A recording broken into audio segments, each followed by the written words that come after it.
하나님의 말씀은 신약성경 요한 1서 2장 12절에서부터 17절까지 우리 한 목소리로 천천히 낭독하겠습니다.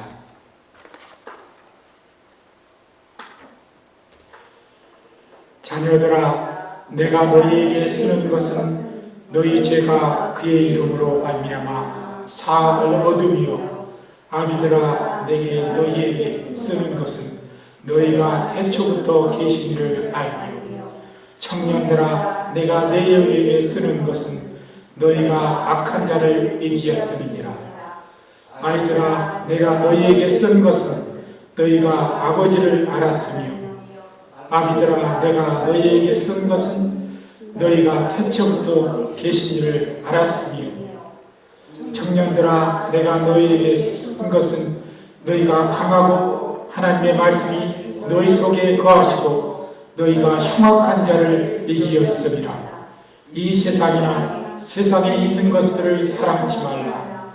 누구든지 세상을 사랑하면 아버지의 사랑이 그 속에 있지 아니하니, 이는 세상에 있는 모든 것이 육신의 정욕과 안목의 정욕과 이 생의 자랑이니 다 아버지께로 쫓아올 것이 아니요 세상으로 쫓아온 것이라. 이 세상도 정욕도 지나가되 오직 하나님의 뜻을 행하는 이는 영원히 거하느니라. 아멘. 이 시간에 우리 특송 찬양 드립니다.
이 성경에 66권이 이 정경화 될 때, 특별히 신약 성경이 이 초대교회에서 정경화 될 때 중세 시대입니다. 우리가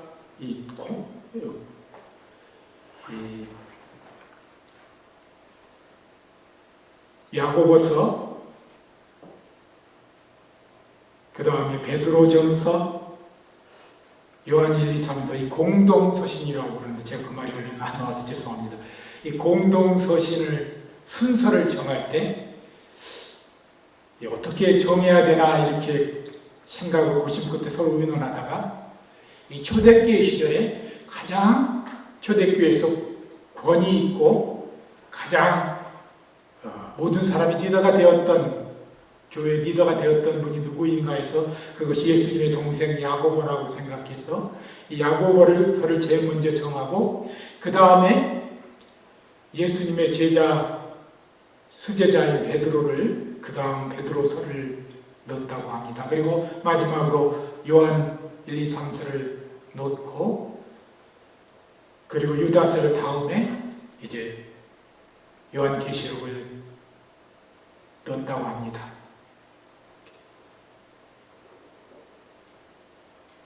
우리가 이 요한이라는, 이 사도 요한이라는 그런 귀한 분을 생각할 때 많은 사람들이 뭐 사랑의 사도, 또 의뢰의 아들 이렇게 불리워지기도 한답니다. 때로는 사랑스럽고 온화한 것 같지만 진리에 대해서는 단호했던 그런 요한의 모습을 말하는 것 같습니다. 옛날에 어떤 성인이 꿈속에서 꿈을 꾸다가 사탄이 하나님께 불평하는 소리를 들었다고 합니다. 이 사탄은 하나님께 말하기를, 왜 당신은 여러 번 당신을 거역한 인간은 용서해 주면서 한 번 거역한 우리는 이 사탄은 용서해 주지 않습니까? 라고 묻자, 이때 하나님은 사탄에게 내가 나에게 용서를 빈 적이 있느냐라고 되물었다고 합니다. 이것은 우리가 세상에 살면서 하나님을 거역하고 그렇게 죽으면서도 용서를 하나님께 빌지 않는 그런 우리의 태도를 표현할 때 흥자에서 한 말입니다. 우리의 죄를 외치고 참회할 때 비로소 참된 용서가 하나님께로부터 온다는 사실을 우리는 알아야 합니다. 예수님의 대표적 제자가 베드로, 요한, 야고보 이 세 분입니다. 마태복음 17장 1절 이하에 보니까 이 변화산상에 가실 때 예수님이 이 세 제자를 데리고 갔습니다. 예수님께서 모세와 엘리야와 그리고 이 세 이스라엘 사람과 대화를 하는 것을 직접 보게 되는데, 이때 이 세 제자가 같이 동행했음을 보게 됩니다. 또 이 마가복음 14장에서 겟세마네 동산에 기도할 때 이 세 제자를 데리고 가신 것을 보아도 이 베드로, 요한, 야고보가 예수님의 가장 사랑하는 세 제자 중에 한 사람이라는 것을 볼 수 있습니다.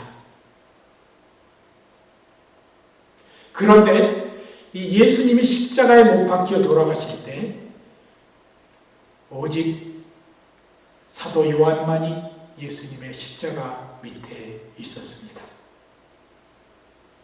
우리가 생각하는 보통 이 사도 요한의 삶은 다른 제자의 삶보다 평탄했을 것이라고 여기는 경우가 많습니다. 그러나 그는 베드로와 같이 예수님이 잡히던 순간과 초대교회 핍박받는 자리에 늘 함께 있었다는 사실입니다. 그리고 이 우리 12사도 중에 예수님과 같이 공생했던 이 가룟 유다님이 배신을 했기 때문에 11사도 중에서 가장 먼저 죽임을 당한 사람이 요한의 형제 야고보입니다.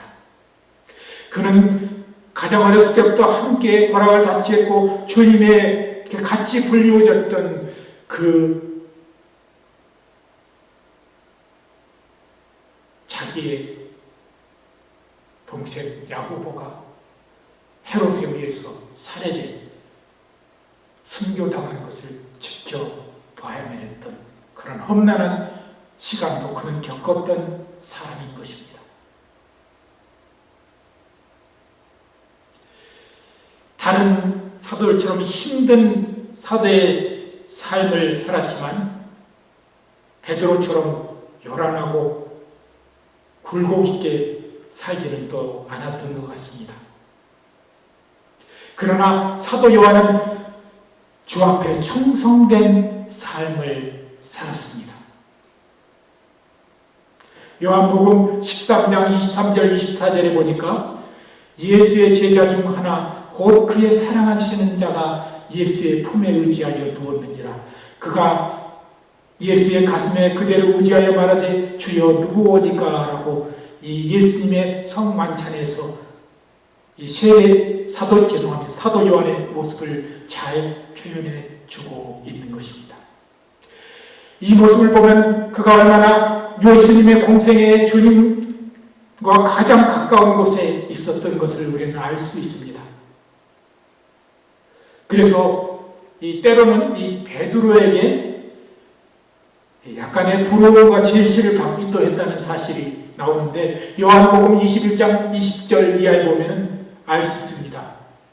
이 베드로가 예수님이 부활한 다음에 예수님을 다시 뵙게 됩니다. 그리고 예수님으로부터 다시 회복의 그런 시간을 가졌습니다. 그런데 예수님께서 이제 세 가지의 질문을 다 끝난 다음에 이제 너는 나를 다시 따르라 그러니까 그 사도 요한이 이미 예수님과 같이 따라가는 것을 보고 이 제자는 어떻게 되겠습니까? 라고 하는 말이 있습니다. 이 사실은 무엇을 말하느냐 그러면 이 베드로의 가장 트라우마는 닭이 7번 우는 것입니다.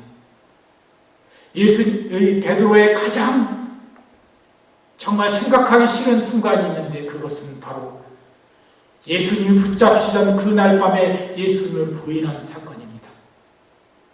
그리고 예수님의 십자가 밑에 가지 못했다는 수제자로서 예수님의 십자가 앞에 가지 못했다는 그런 것이었습니다. 그런데 이 사도 요한은 그렇게 평상시에 정말 특별한 것 같지 않은데 예수님의 십자가 발 밑에까지 갔고 항상 주 예수님의 말씀에 순종했던 그 요한의 모습을 보면서 베드로는 이렇게 조금은 질시를 하는 부러움을 나타내는 그런 상황을 볼 수 있는 것입니다.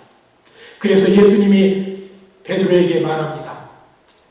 이 21장 20절 이하에 저 제자가 내가 다시 올 때까지 살아있게 하더라도 내가 무슨 상관이냐라고 농담 비슷한 말을 한 것입니다. 제가 오늘 이 요한일서를 본문을 보기 전에 이 사도 요한의 삶을 조금은 이렇게 살펴본 이유가 있습니다. 그 삶은 베드로처럼 대담한 그리고 나서는 그런 삶은 아니었지만 늘 주님과 함께 동행하고 늘 주님의 사랑을 느꼈던 그런 제자라는 사실을 우리는 알아야 합니다. 그래서 요한복음에 그는 자신을 표현할 때 예수께서 사랑하시는 제자라고 늘 표현하고 있는 것입니다. 오늘 우리는 그의 삶과 오늘 본문 속에 나타난 그런 말씀을 통해서 사도 요한이 주시는 메시지를 통해서 우리는 영적 교훈을 찾고자 합니다. 과연 사도 요한이 빛 가운데서 단순히 산 것이 아니고 모나거나 나타내지 않고 흔들리지 않는 그런 스테디한 믿음을 어떻게 지켜냈을까 우리는 살펴보아야 하는 것입니다. 오늘 사도 요한은 우리에게 이 요한일서 2장 8절 이하에서 17절까지의 말씀을 통해서 우리가 어떻게 빛된 예수 안에서 세상을 살아야 하는가를 말해주고 있습니다. 아니, 좀 더 자세히 말하면 어떻게 사도 요한처럼 세상을 살아내야 했는가 우리는 알아야 합니다. 첫 번째, 우리는 참된 진리의 빛을 찾는 삶을 살아내야 합니다. 어떤 분이, 어떤 그 목사님이 저에게 대화를 하다가 하시는 말씀이, 우리 그리스도인들은 세상을 단순히 사는 게 아니라 살아내야 하는 겁니다 라고 했습니다. 이것은 무엇을 말합니까? 그냥 거저 세상이 그리스도인으로 사라지는 것이 아니라 내가 참 빛 안에 거하기를 애쓰고 그 빛을 찾는 삶을 살아야 하며 그 안에서 고통과 고난을 견디면서 살아내야 한다는 것입니다. 우리에게는 구도자의 정신이 필요합니다. 단순히 그냥 예수님 안에서 사는 그런 것이 보다 우리의 삶이 어떻게 진리 안에 거할 수 있는가? 우리가 주님 곁에 다가와서 빛의 권세를 느끼고 그 안에서 삶을 살아내고 내가 있는가 늘 우리는 살펴보아야 하는 것입니다. 요한복음 1장 4절과 9절에 보면 그 안에 생명이 있었으니 이 생명은 사람들의 빛이라. 빛이 어둠의 빛이 돼 어둠이 깨닫지 못하더라. 참 빛, 그 세상에 와서 각 사람에게 비치는 빛이 있었다라고 표현하고 있습니다. 바로 우리는 이 빛을 찾아 나서는 사람이 되어야 됩니다. 진리를 탐구해야 하는 것입니다. 예수님께서 진리를 알지니 진리가 너희를 자유케 하리라고 말씀하십니다. 이것은 단순히 아는 것이 아니라 그 진리를 추구하는 강렬한 디자이어, 그런 욕구가 우리에게 있어야, 영적 욕구가 있어야 한다는 것입니다. 두 번째, 우리가 정말 사도 요한의 삶과 같은 빛된 삶을 살아야 하는 조건은 두 번째, 어둠 속에서 형제 사랑의 빛을 비추어야 하는 것입니다. 9절 말씀처럼 그의 형제를 사랑하는 자는 빛 가운데 거하여 자기 속에 꺼리낌이 없으나 그의 형제를 미워하는 자는 어두운 가운데 있고 또 어두운 가운데 행하며 갈 곳을 알지 못하나니 이는 어둠이 그의 눈을 멀게 하였음이라고 말씀하고 있는 것입니다. 사도 바울 선생님도 로마서 13장 8절에 피차 사랑의 빛 외에는 아무 빛도 우리가 치지 말라. 남을 사랑하는 자는 율법을 다 이루었느니라고 말씀하였던 것입니다. 우리가 이 요한 1서를 1절부터 마지막 1장부터 5장까지 보기까지 그 사도 요한의 주님으로부터 받은 그 사랑을 우리에게 어떻게 하면 전할 수 있을까라는 강렬한 의지가 그 말씀 속에 표현되고 있음을 우리는 느낍니다.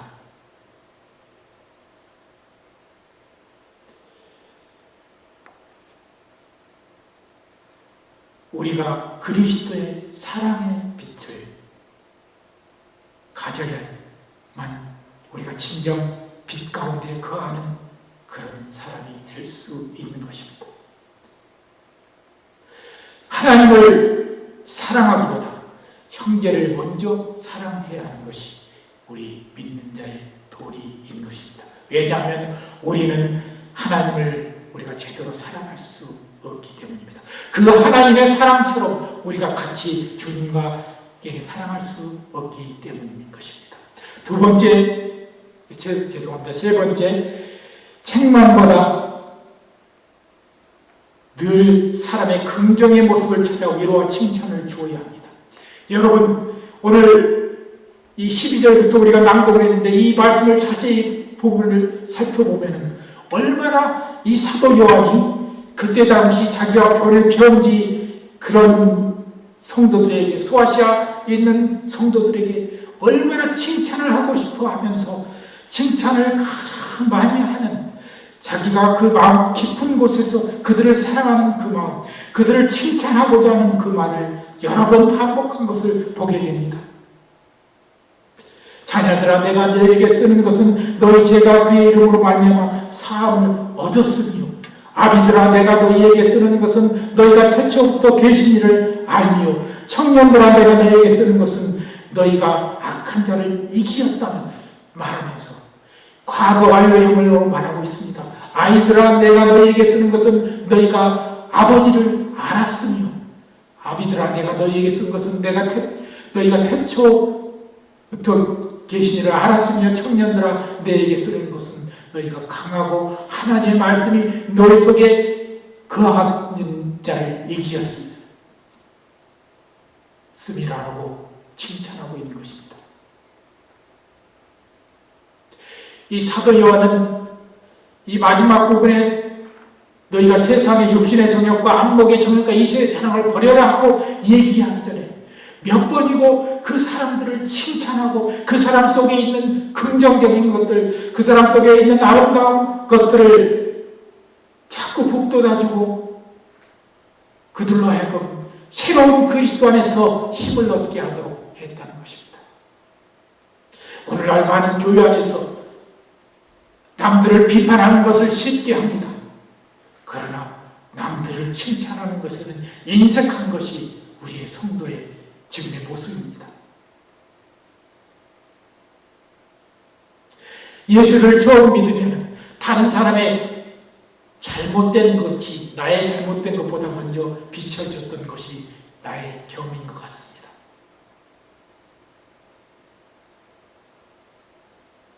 제가 그 성악을 잠깐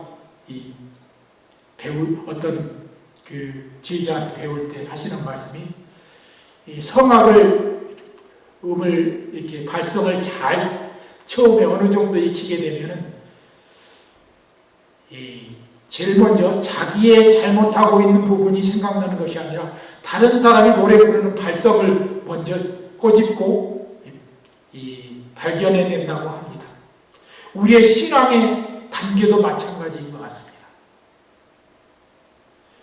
나의 잘못이 먼저 보이는 것보다 다른 사람의 부정적인 면이 먼저 보인다는 사실인 것입니다. 이 사도 요한의 가장 아름다운 모습이 바로 그것입니다. 사도 요한은 다른 사람을 질타하고 다른 사람을 비판하기보다 그 사람의 조그마한 것들, 아름다운 마음들을 칭찬하기를 아끼지 않았다는 것입니다. 오늘 마지막 부분에 한마디를 하기 위해서 그는 이미 8절 이하부터 계속 자기가 쓰러 이때 편지를 읽는 사람들을 계속 칭찬하고 그들의 잘된, 그들의 긍정적인 몸을 계속 만져난 다음에 마지막 딱 한 소절로서 그들에게 질책하고자 했던 것, 고쳐야 될 것을 말하고 있는 것입니다. 그렇다면 마지막으로 사도 요한이 부탁하는 빛 속에서 참빛과 진리 안에서 사는 성도의 모습은 어떠해야 하는지를 우리는 보게 됩니다.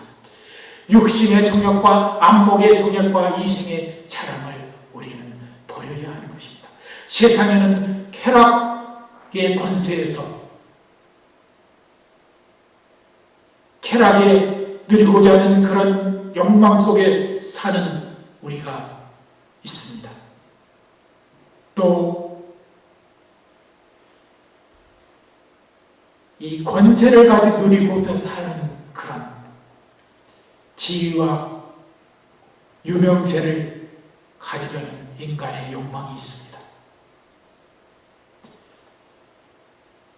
또 물질을 소유하고자 하는 그런 욕망이 바로 이것이 바로 육신의 정욕과 안목의 정욕과 이생의 자랑을 말하는 것입니다.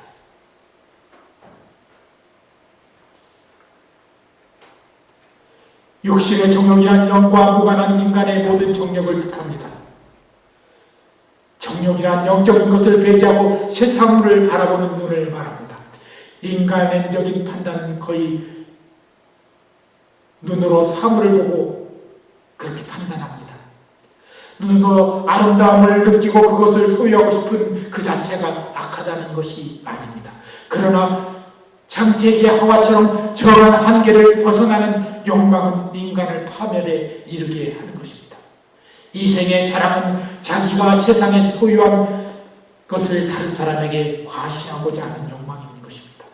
믿는 성도는 이 세 가지의 세상의 것들을 사랑하지 말라고 주께서 말씀하십니다.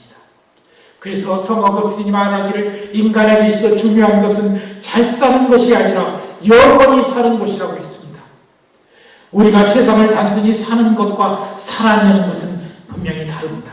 거기에는 고뇌가 있고 부딪힘이 있고 영적인 경주가 있습니다. 그래서 사도 바울은 디모데후서 4장 7절에 내가 선한 싸움을 싸우고 달려갈 길을 마치고 믿음을 지켰다고 했습니다. I have fought good fight. I finished my race. I kept my faith. 단순히 그냥 그저 그렇게 세상에 흘러가는 대로 살아가는 것이 아니라 끝없이 선한 것과 선한 싸움을 싸웠다는 것입니다. 악을 손으로 이기는 싸움을 그렇게 싸웠다는 것입니다. 그리고 나의 경주를, 나의 달려갈 그 경주의 레이스를 끝없이 이어갔다는 것입니다. 그리고 곁길로 가지 아니하고 모든 것을 지키며 하나님이 명령한 계명과 율례를 지키며 살았다는 사도 바울의 고백인 것입니다.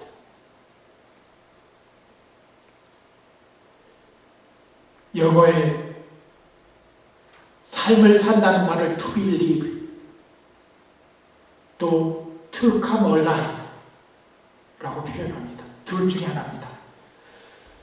to believe는 그냥 그저 목숨이 붙어 있으면서 그저 살아가는 것을 말합니다. 그러나 to come alive, 내가 삶을 살고 그 삶 속에서 이겨내기 위해서 끝없이 기도하며 말씀을 보며 하나님의 말씀대로 살고자 하는 그런 열정을 말하는 것입니다. 그래서 우리는 사도 바울처럼 to complete my life, 내 삶을 정말 온전하게 그렇게 살아내는 것을 우리는 지켜가야 합니다. 우리 성도에게 정말 소중한 것이 바로 이것입니다. 우리는 우리의 삶을 그저 사는 것보다 우리가 살아내야 한다는 것입니다. 여기에 삶을 살아내야 했던 한 유명한 찬송가의 작곡자가 있습니다. 그는 단순한 찬송가의 작사자가 아니었습니다. 우리가 오늘 이 기도 후에 드려야 할 찬양, 내 평생에 가는 길. 이 찬양을 작사한 호레시오 스태프포드입니다. 이 사람은 처음 19세기 중령 사람이었는데 성공한 변호사였고 린드 대학교와 시카고 의과대학에서 법리학을 가르쳤던 사람입니다. 노스웨스턴 장로교 신학교의 이사였습니다.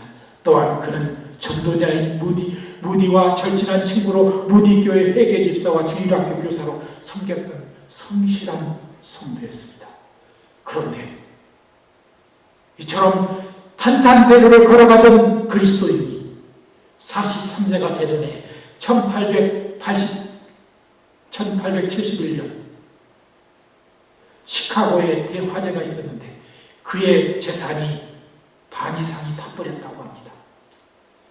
이 재난 직전에는 자기 하나밖에 없는 아들이 급성 전염병 질환으로 사망했습니다. 이 충격과 시련으로 스태포드와 가족은 요양을 위해 영국으로 여행을 계획했습니다. 1873년 그 아내와 네 딸과 배를 타려고 하는데 갑자기 자기 이 사업체에 이상이 생겨서 같이 떠날 수가 없게 되었습니다. 그래서 자기 아내와 4딸만 배로 보냈습니다. 그 여객선은 빌리우과 아브로라는 이 항을 뉴욕항에서 출항했는데 그들이 떠나고 22일 새벽 2시 그 배는 대서양 한가운데서 영국의 철강선 라키련호와 정면 충돌했습니다. 배 단 226명이 바닷속으로 가라앉았습니다. 하지만 그의 아내는 물 위로 떠올라 구명정에 의해서 구조되었지만 안타깝게 그의 딸은 구조되지 못했습니다. 그의 4딸은 하늘나라로 가고 말았습니다. 사랑하는 4딸을 믿고 정신없이 헤맬 그 아내가 걱정되어 정신을 차리고 부인을 만나기 위해 영국으로 가는 배를 탔습니다. 선장과 함께 자기 4딸이 익사한 그 지점에 이르렀습니다. 마음이 너무나 커다란 파도가 일어나고 너무나 감당할 수 없는 그런 상황 가운데 잠을 이룰 수가 없었습니다. 그는 너무나 괴로웠습니다. 그래서 하나님, 난 이때 어떻게 해야 합니까? 이 커다란 슬픔이 나를 짓누르고 있습니다. 그는 밤새도록 하나님께 울부짖었습니다. 그러나 새벽녘이 되어 주님은 그에게 평안을 주셨습니다. 그리고 그의 영혼 속에 하나님을 향한 찬양이 떠오르기 시작했습니다. 그것이 바로 우리가 잘 아는 찬송가 413장, 통일 찬송가 471장, 내 영혼 평안해라는 찬양입니다.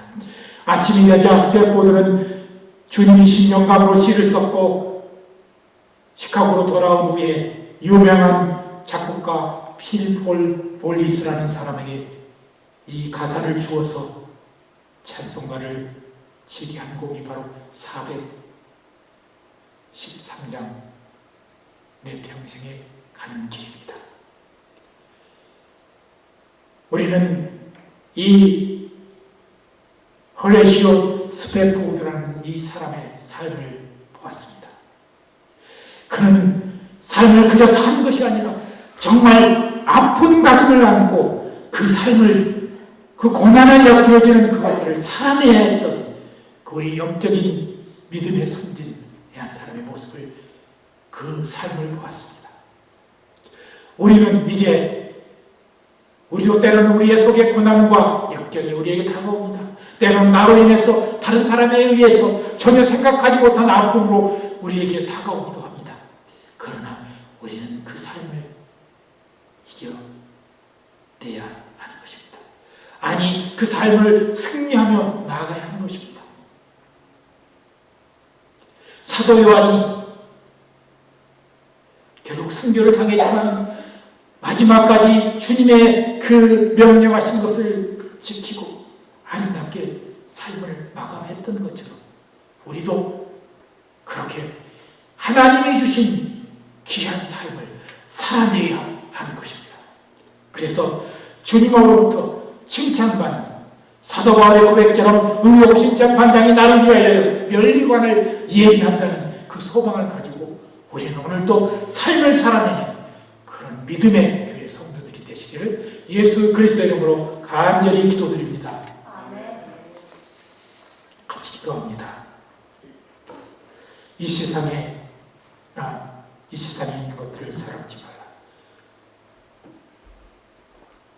누구든지 이 세상을 사랑하면 육신의 정욕과 안목의 정욕과 이 세계에 자랑이 있다고 했습니다. 다 아버지께로 온 것이 아니라 세상으로부터 온 것이라고 했으니 하나님이여 우리가 이것들을 떨쳐버리고 사도 요한처럼 바울처럼 그렇게 삶을 승리해 가는 우리 성도들이 되게 하여 주시옵소서. 삶을 영적으로 귀한 고귀한 삶을 빛 가운데서 살아내는 아름다운 성도 되게 하여 주시옵소서. 예수님의 이름으로 간절히 기도드리옵나이다. 아멘. 우리 413장 제가 이렇게 찬양 같이 드립니다. 1절, 2절, 4절까지